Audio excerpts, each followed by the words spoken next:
Es una tristeza, es una pena, es una vergüenza realmente que algunas personas que se consideren líderes, inclusive que hayan estudiado la palabra, eh, que hayan leído la palabra, se atrevan a decir que orar por los muertos es un mandato por Dios o está permitido por Dios. Debemos de tener algo primordialmente muy en claro. La palabra de Dios, la escritura, fue inspirada por Dios, fue inspirada por el Espíritu Santo. Y en ningún verso, en ninguna ley está, está inclusive algo que se asemeje a que podamos interceder por los muertos. Eh, Pero hay un libro apócrifo, el cual vamos a leer, un libro apócrifo, el segundo libro de Macabeos 12, 12 del 40 al 45, vamos a leer, pero me parece que él se contradice a sí mismo y en 5 versículos se autocontradice exageradamente y brutalmente. Leemos Macabeos 12, 40. Y se encontraron con que bajo las túnicas de cada muerto había idolitos de Agnia, talismanes, figuras, collarines o algo semejante a la idolatría. Idolitos de Agnia, una ciudad, lo que está prohibido a los judíos por la ley. ¿Qué ley? ¿A qué ley se habrá referido? A la ley de los fariseos, a la ley de los saduceos, claro está que a la ley de Moisés. Prohibido a los judíos por la ley de Moisés que le fue dada por Dios. Todos pues comprendieron que este era el motivo por el que esos hombres habían sucumbido. Entonces bendijeron el comportamiento del Señor, justo juez, que saca a luz las cosas ocultas. Y le pidieron que el pecado cometido fuera completamente borrado. ¿Qué pecado? La idolatría.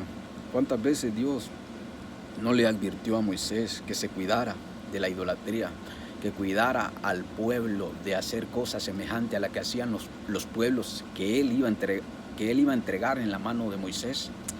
¿Cuántas veces no le advirtió que se apartara de la idolatría? ¿Por qué? Porque Dios es un Dios celoso y está claro que idolatría es idolatría. 42. Y le pidieron que el pecado cometido fuera completamente borrado. El heroico Judas animó a la asamblea a que se abstuviera de cualquier pecado, pues acababan de ver con sus propios ojos lo que había ocurrido a sus compañeros caídos a causa de sus pecados.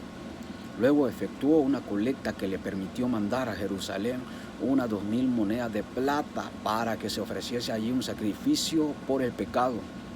Era un gesto muy bello y muy noble, motivado por el convencimiento de la resurrección.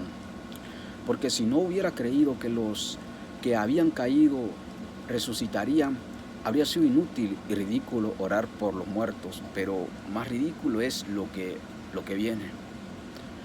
Pero él presumía que una hermosa recompensa espera a los creyentes que se acuestan en la muerte, de ahí que su inquietud fuera santa y de acuerdo con la fe, mandó pues ofrecer ese sacrificio de expiación por los muertos para que quedaran libres del pecado.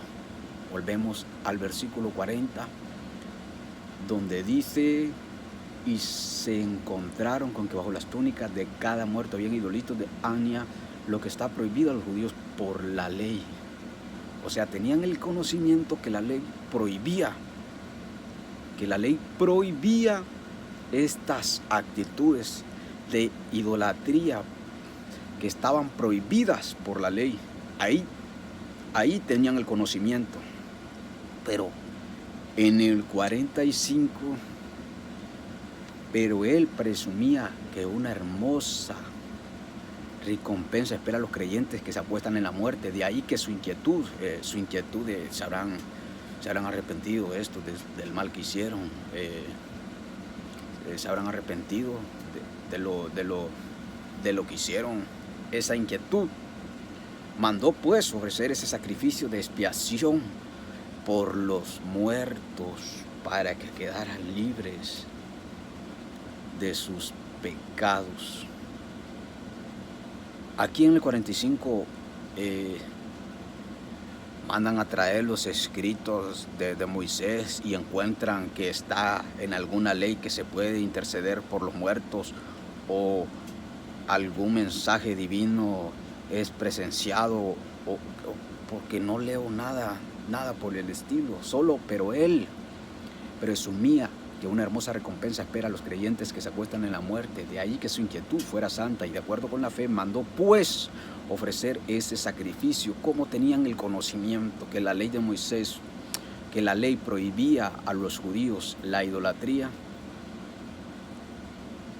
y en el 45 dejaron los conocimientos, o de repente se le olvidaron los conocimientos, o inventaron una ley la cual propusieron y dijeron, no, ahora vamos a hacer esta ley que se puede interceder por los muertos. ¿De dónde sacaron?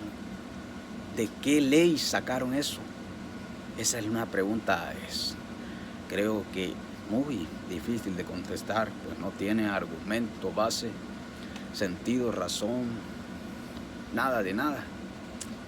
Pero leemos un libro, la segunda carta de Timoteo, la segunda carta de Pablo a Timoteo, 1:16, donde algunas personas, como digo, penosamente estudiosas, penosamente conocedoras de la palabra, dicen decir,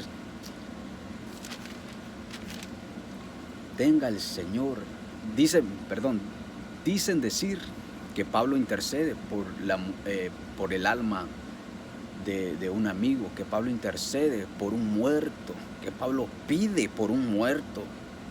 Pero lo leemos, 2 Timoteo 1:16. Tenga el Señor misericordia de la casa de Onesíforo, porque muchas veces me confortó y no se avergonzó de mis cadenas, sino que cuando estuvo en Roma me buscó solícitamente y me halló. Concédale el Señor que halle misericordia cerca del Señor en aquel día. Y cuánto nos ayudó en Efeso, tú lo sabes mejor, le dice a Timoteo.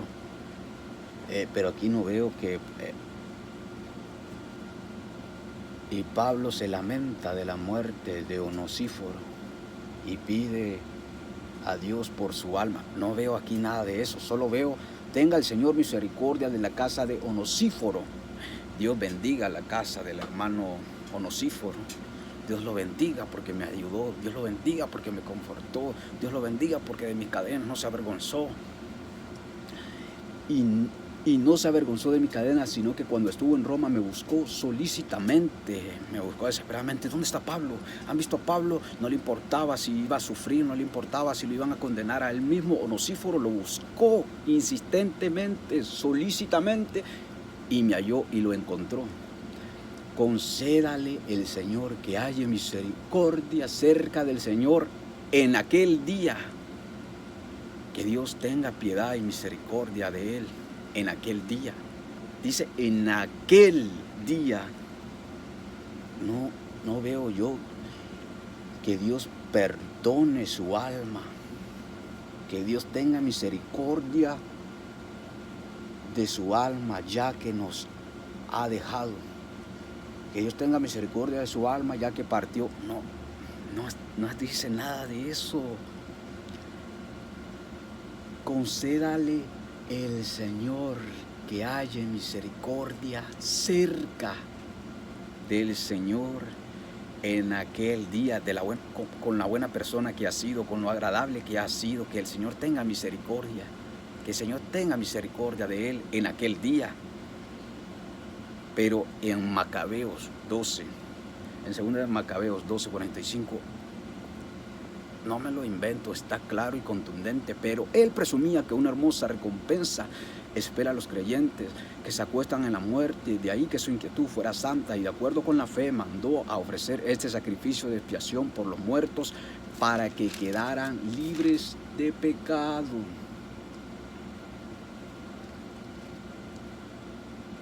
para que quedaran libres de pecados. Expiación por los muertos y, lo repito, no tiene base, no tiene fundamento. Él se desploma por sí solo. ¿Cómo van a tener conocimiento de la ley? ¿Cómo van a tener conocimiento de lo que está prohibido? Pero ¿de dónde se inventan que está permitido? ¿A dónde sacan? ¿De dónde sacan? ¿De qué ley sacan que está permitido orar por los muertos? Pero vamos a leer también un escrito que se pone en la parte de abajo. Claro que se especifica que es de hombres, pero hay algo que interesa mucho. Si esto se llama interpretación, no quisiera saber lo que se llama revelación. Dice en las partes de abajo: comentarios, segundo libro de los Macabeos, capítulo 12. En cambio, los compañeros de Judas se inquietan. Los que se inquietan le preguntan a él: ¿los que pecaron dejan de ser nuestros hermanos? Ellos eran del pueblo de Dios como nosotros. ¿No compartirán con nosotros la felicidad venidera resucitando para la vida? De ahí, que la pregunta de sus compañeros, de ahí la iniciativa de Judas. Bueno, esto es un comentario que obviamente es un comentario del segundo libro de Macabeos, que lo escribe un hombre, pero todo Macabeos lo escribe un hombre por inspiración de un hombre. De ahí la iniciativa de Judas y la oración por los muertos acaban de descubrir la solidaridad entre los miembros del pueblo de Dios. ¿Qué es esto? Entre los miembros del pueblo de Dios. La solidaridad.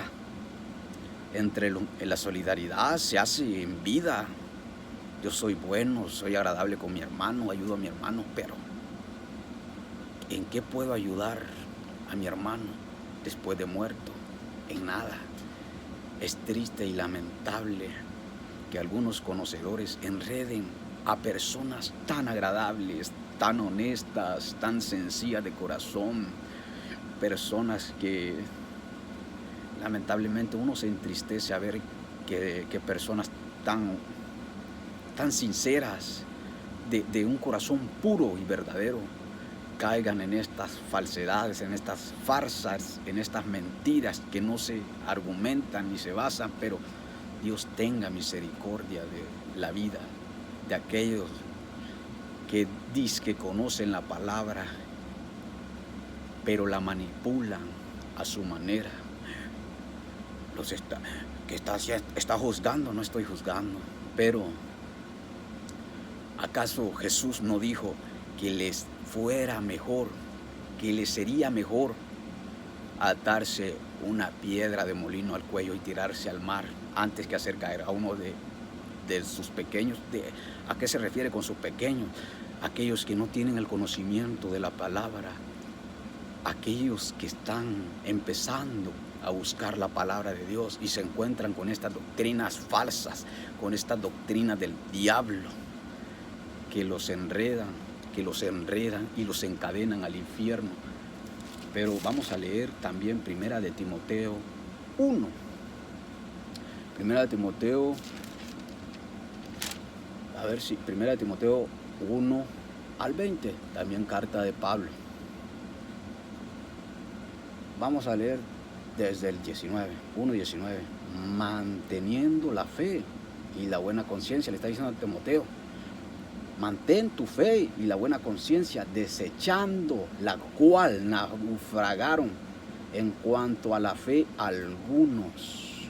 No te dejes engañar por nadie, como algunos lo han hecho, de los cuales son Himeneo y Alejandro, a quienes entregué a Satanás para que aprendan a no blasfemar.